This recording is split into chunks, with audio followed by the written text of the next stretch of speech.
ما اختي مالك؟ دابا انا بالنسبه للدجاج والتغميره ديال العراسات يكون ديال اي مكان ما كيجينيش بحالهم. هنا كاين عرس وهنا كاين سبوع.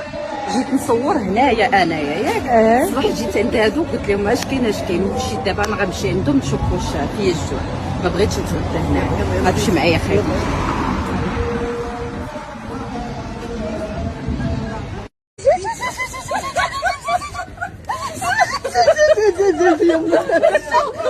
والله ما نعقل.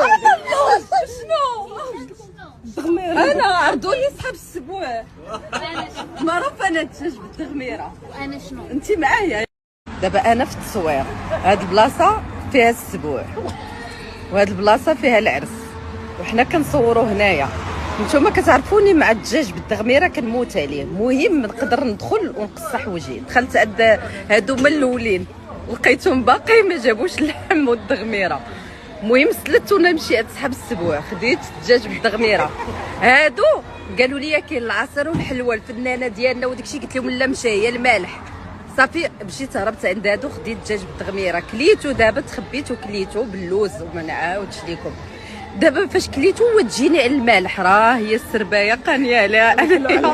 صيفتهم باش يجيبوا لي الحلو. تبارك الله عليك كلشي مزيان بخير. هادي ما معاهمش ما تجيب لي والو. هادي